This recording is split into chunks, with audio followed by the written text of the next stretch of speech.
Today on FSI, we are breaking down the Philadelphia Eagles and the Pittsburgh Steelers from a betting perspective. We're currently 7-1 in our official moves, so make sure that you follow our Twitter. Now, I've gone over all the film, and he's done all the analytic research. I'm your host, Tom Cross, and to my right is our analytics expert, Stephen Fu. Thanks for tuning in this week. The Eagles are on the road as a 7-point underdog. They're plus 280 on the money line, and the Steelers, they're minus 330.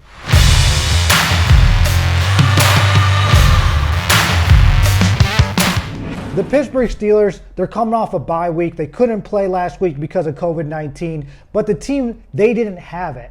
Now, the odds makers, they got this right. The Eagles did come off an impressive win over the 49ers, but overall, there is a strong advantage for the Steelers.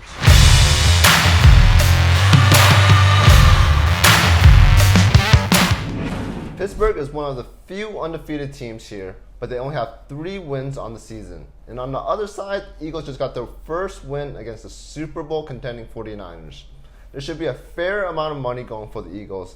San Francisco was favored by 8 points last week, and Philly won that game straight up.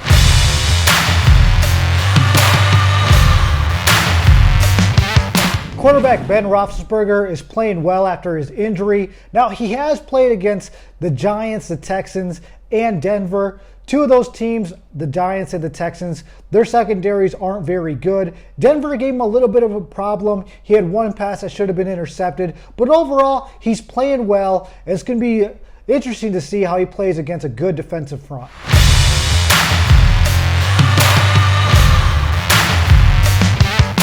Carson Wentz has not been good since his season-ending injury.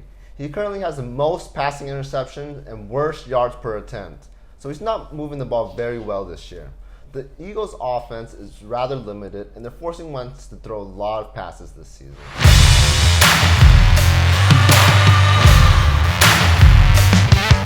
The Steelers' offensive line is playing at an elite level. Against Denver, they only allowed 3 dropbacks to be pressured or sacked, and only 2 against the Texans. Now, the Eagles' defensive front is the best part of their team. Fletcher Cox has been doing a great job of getting pressure. Mullins had 2 interceptions due to pressure last week, and one of them went for 7. I think this matchup is even. It's going to be interesting to see how the Pittsburgh Steelers' offensive line plays against the Steelers' front.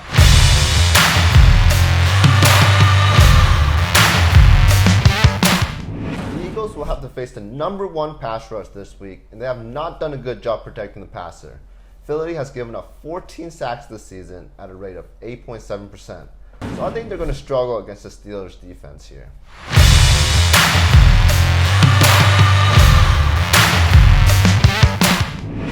The Steelers' wide receiver core starts with Juju Smith-Schuster, and he's having a better season than last.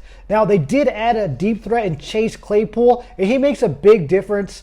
They're very well balanced with James Washington and tight end Vance McDonald, so they actually have a really strong wide receiver core. Now, the Eagles' secondary, they don't like to tackle, and they really don't cover that well. They had 2 interceptions against the 49ers, but that was just because Mullins looks like a rookie out there, making bad mistakes under pressure, so I gotta give an advantage to the Steelers here.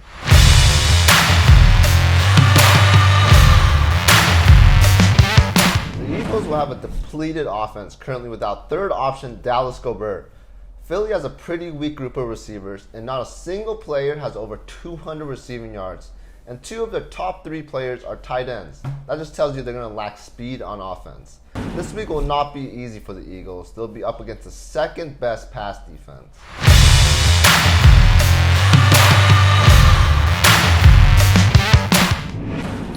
This Pittsburgh Steelers run game looks pretty good. James Conner is averaging 5.6 yards a carry. Now, they did struggle a little bit against Denver. They only had 8 effective plays out of 29 attempts in the run game. Eagles, they got a pretty strong D-line. They were pretty effective against the 49ers. It's just that when you get to the 2nd level on the Eagles, they struggle tackling. So I got to give an advantage to the Steelers here.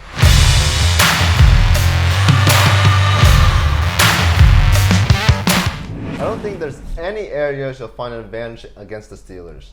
They're also the #1 rush defense, so it's going to be tough running against this team. The Eagles, they're below average in rush yards per game this year.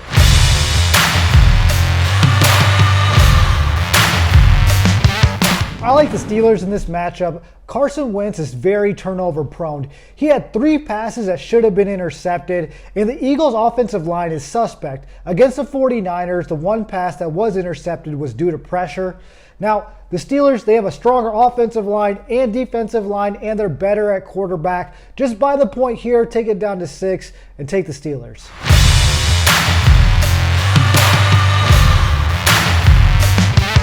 The Pittsburgh offense has a big advantage in this matchup.